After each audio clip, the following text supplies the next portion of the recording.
জিৰিকেন্দিঙত ৩,৪০,০০,০০০ টকাৰ ব্যয় সাপেক্ষে নতুন চৰকাৰী অভিলাষী আঁচনিৰ আধাৰশিলা স্থাপন। ডিফুত কুকি সংগঠনৰ শান্তি সমদল।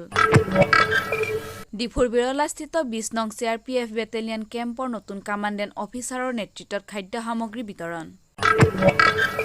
পশ্চিম কাৰ্বি আংলং জিলাৰ খেৰণীত বনৰীয়া হাতীৰ তাণ্ডৱ। নমস্কাৰ, আজিৰ প্ৰাইম টাইমলৈ সকলোকে স্বাগতম জনাই ষ্টুডিঅ'ৰ মজিয়াত মই গাংগুত্ৰী বৰা।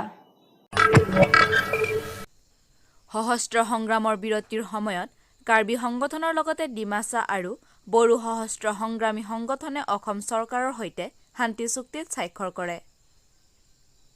কিন্তু অসম চৰকাৰ বা কেন্দ্ৰীয় চৰকাৰে কুকি সংগঠনৰ লগত তেনেধৰণৰ কোনো বাৰ্তালাপ নকৰি উচিত মৰ্যাদা নিদি উচ্চ পদক্ষেপ নোলোৱাৰ বাবে কুকি জনগোষ্ঠী বা কুকি অস্ত্ৰ বিৰতি সংগঠনৰ ফালৰ পৰা KSO, KNA, KWR দল আজি ডিফুৰ ছেমছানজিং একত্ৰিত হৈ উপায়ুক্ত কাৰ্যালয়লৈকে স্মাৰক উদ্দেশ্যৰে আমাৰো কিবা উগ্ৰপন্থীও হেণ্টিও চেৰেণ্ডাৰ কৰিছে। এতিয়া চেৰেণ্ডাৰ কৰাৰ পিছত 2012 জানুৱাৰীত কৰা হ'ল। এতিয়ালৈকে সিহঁতকো একো মাতাই নাই, কিবা মাতা নাই, টক্স কাৰণে মাতা নাই। সেইকাৰণে আমি গভৰ্ণমেণ্টক এপিল কৰিছোঁ যে আমাকো কিবা এটা মাতক, আমাকো পিচ লাগে, আমাকো একৰ্ড লাগে। কিয়নো আমিও ইয়াতে অসমত আছোঁ, তেতিয়া আমিওতো আমাৰ আৰ্মছ লে ডাউন কৰি পেলাই আমিওতো পিচ কাৰণে আগবঢ়াইছোঁ। তেতিয়াহ'লে আমাক গভৰ্ণমেণ্টও সেইটো চাব লাগে। সেইকাৰণে আজি পিচ প্ৰটেষ্টটো কৰা হৈছে। আৰু আনকি এইটো আমাৰ নেক্সট ডিমাণ্ডটো আছে, সেইটো পলিটিকেল ইছ্যু। এইটো আমাৰ KNA 1992 পৰা এইটো কিবা ষ্টাৰ্ট কৰা হৈছিলে। সেইটো ডিমাণ্ডটো KRCৰ কাৰণে ডিমাণ্ড হৈছিলে। সেইটো মানে এতিয়ালৈকে মানে একো চলিউশ্যন নাই বা একো কিবা নাই। সেইটো কাৰণে আমি গভৰ্ণমেণ্ট কাৰণে এপিল কৰিছোঁ যে আমাক সেইটো বিষয়ক চাওঁ। আৰু আই থিংক মই ধন্যবাদ দিছোঁ আমাৰ কিবা তুলিৰাম ছাৰ আৰু কিবা আমাৰ চিফ মিনিষ্টাৰ হেমন্ত বিশ্ব ছাৰ, সিহঁতেও বহুত ভাল ষ্টেপ লৈছে। যেনেকুৱা ইয়াত কাৰ্বি আংলঙত UPD চেণ্টাৰখনৰ যিমান উগ্ৰপন্থী চেণ্টাৰখনক চেৰেণ্ডাৰ কৰি পেলাই সিহঁতকো পিচ একৰ্ডত আনিব পাৰে। সিহঁতে ভাল ষ্টেপ, ইন'ভেশ্যন ষ্টেপ লৈছে। সেই সিহঁতক যেনেকুৱা কৰিছে সেইটো ষ্টেপটো আমাৰ কাৰণেও কৰিলে সেইটো আমাৰ ৰিকুৱেষ্ট আৰু আমাৰ কিবা কি ক'ম, আমাৰ লগা হয়, মানে আমাকো সেইটো লাগে, সেইটো আমি অনুৰোধ কৰিছোঁ। আৰু বাকী কথাটো আমাৰ কিবা KNA প্ৰেচিডেণ্টো আছে, সেইটোও অলপ ক'ব। আৰু তাৰপিছত য়ং ৱমেনখিনিৰ পৰা আছে, সেইটো আৰু ক'ব। আৰু আমাৰ KGB গাঁওবুঢ়া ষ্টেচনৰ পৰাও অলপ কথাটো ক'ব। আৰু মোৰ কথাটো ইমানলৈকে সামৰণি দিছোঁ। Thank you. ডিফুৰ পৰা অজিত গগৈৰ প্ৰতিবেদন, 365 নিউজ ইণ্ডিয়া। জম্মুৰ পৰা আহি ডিফুৰ বিৰলাস্থিত ২০ নং CRPF বেটেলিয়নত নতুনকৈ দায়িত্বভাৰ লোৱা কামাণ্ডেণ্ট অফিচাৰ স্বৰ্ণ সিঙৰ নেতৃত্বত বিশ্বকৰ্মা পূজা উপলক্ষে বেটেলিয়নৰ তৰফৰ পৰা যোৱা কালিৰে পৰা ধৰি আজি পুৱা পৰ্যন্ত স্থানীয় ৰাইজৰ মাজত খাদ্য সামগ্ৰীৰ লগতে খাদ্যও বিতৰণ কৰে। আৰু তেওঁ জানিবলৈ দিয়ে যে তেওঁ দায়িত্বভাৰ গ্ৰহণ কৰাৰ পাছৰে পৰাই জিলাখনৰ জনসাধাৰণৰ বাবে উচ্চ কাৰ্যসূচী লৈ থকা হ'ব আৰু দুৰ্নীতিৰ বিৰুদ্ধে উচিত ব্যৱস্থা লোৱা হ'ব। ডিফুৰ পৰা অজিত গগৈৰ প্ৰতিবেদন, 365 নিউজ ইণ্ডিয়া।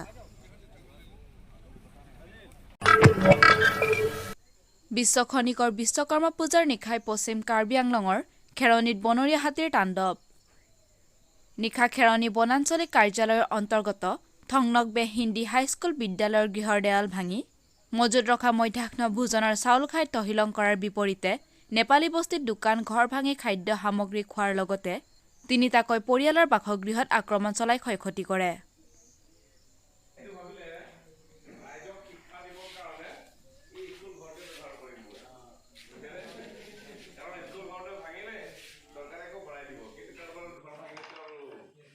মই ৰাতিপুৱাহে গম পাইছোঁ। ৰাতিহে মানুহে ইয়াত কৈছে, ৰাতি হাতী আহি 4-5টা হাতী আহিছিলে এবাউট 1-2টা বজাত। বিদ্যালয়ৰ আমাৰ ক্লাছৰুম এটা গোডাউন আছিলে, সেইটো ভাঙি দিলে পিছফালে। কাৰ্বি আংলং সাহিত্য শাখিত পৰিষদৰ মুখ্য কাৰ্যবাহী সদস্য তুলিৰাম ৰংহাঙে আজি জিলাখনৰ দুৰ্গম অঞ্চল জিৰিকেন্দিঙত দিনজোৰা চৰকাৰী কাৰ্যসূচীৰে ধাৰাবাহিকভাৱে বিভিন্ন উন্নয়নমূলক আঁচনিৰ আধাৰশিলা স্থাপন কৰে। দুৰ্গম পাহাৰীয়া অঞ্চলটোৰ 15টাকৈ পলিং ষ্টেচনৰ ৰাইজক সামৰি নতুনকৈ এখন ব্লক হাস্পতাল, ছচেং উন্নয়ন খণ্ডৰ কাৰ্যালয় অট্টালিকা, স্পৰ্টছ কমপ্লেক্স, জিৰণি চৰা আৰু চৰকাৰী আৱাসগৃহকে আদি কৰি সৰু বৰ চৰকাৰী অভিলাষী আঁচনিৰ 3,40,00,000 টকাৰ ব্যয় সাপেক্ষে নিৰ্মাণ হ'ব লগা আঁচনিসমূহৰ আধাৰশিলা স্থাপন কৰে। ধাৰাবাহিক আধাৰশিলা স্থাপনৰ কাৰ্যসূচীৰ অন্তত পিছপৰা অঞ্চলবাসীৰ উন্নয়নৰ লক্ষ্যৰে ৰাইজক অৱগত কৰাৰ উদ্দেশ্যৰে এখনি ৰাজহুৱা সভাও অনুষ্ঠিত কৰে। কাৰ্বি আংলং চাৰিটাকিটা পৰিষদৰ মুখ্য কাৰ্যবাহী সদস্য তুলিৰাম ৰংহাঙে মুখ্য অতিথিৰূপে অংশগ্ৰহণ কৰি জিলাখনত শান্তি স্থাপন হ'লেহে উন্নয়ন সম্ভৱ হৈ পৰিব বুলি ভাষণ প্ৰসংগত উল্লেখ কৰে। উল্লেখযোগ্য যে কেন্দ্ৰ চৰকাৰ আৰু 6টাকৈ সশস্ত্ৰ সংগঠনেৰে কাৰ্বি শান্তি চুক্তিৰ কথা উল্লেখ কৰি জিলাখনৰ আঞ্চলিক ৰাজনৈতিক দল APHLCয়ে জিলাখনত শান্তিৰ পৰিৱৰ্তে দলটোৱে অশান্তৰে জৰ্জৰিত কৰি ৰাইজক বিভ্ৰান্তি কৰিছে বুলি উল্লেখ কৰে।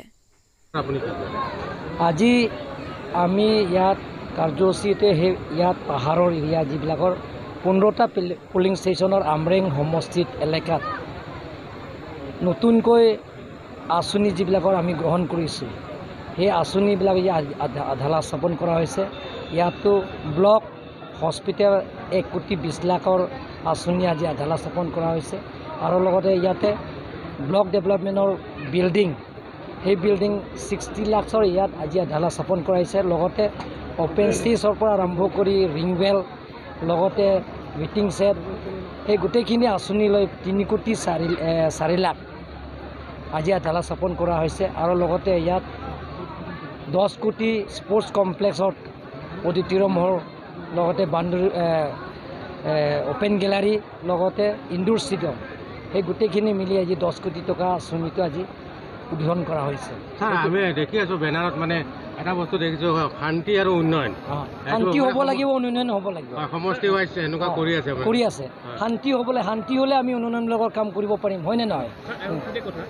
এই প্ৰতিটো শান্তি আৰু যিটো ডেভেলপমেণ্ট হেৰিত মানে জীয়াই কাঠাৰক সমালোচনা কৰি থকা হৈছে। নহয়, তেওঁ শান্তি নিবিচাৰে, তেওঁ ডেভেলপমেণ্ট নিবিচাৰে, খালি সমালোচনা কৰে। আমিতো সমালোচনা, তেওঁ আজি তাৰিখলৈকে কাৰ্বি আংলঙত ডেভেলপমেণ্টৰ কথা আজিলৈকে এটা মাতো মাতা নাই।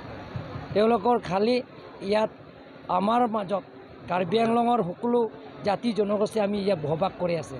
তেওঁলোকৰ লগত আমি শান্তি হৈ এতিয়া মিলিপ্ৰীতি আমি কাম কৰি আহিছোঁ। তেওঁলোক অশান্তি কৰিব বিচাৰি আছে, মানে ৰাইজৰ লগত তেওঁ অপপ্ৰচাৰ কৰি আছে যে টিম কাৰ্বি আংলঙৰ ওপৰত তেওঁলোকৰ বহুতো অপপ্ৰচাৰ কৰে। খেৰণীৰ পৰা জয়ৰাম কাঠাৰৰ প্ৰতিবেদন, 365 নিউজ ইণ্ডিয়া। তেওঁলোকৰ ভুল হিচাপে তেওঁ মানে শিকাই আছে। আজিৰ প্ৰাইম টাইমৰ পৰা মই বিদায় লৈছোঁ। চাই থাকিব 365 নিউজ ইণ্ডিয়া।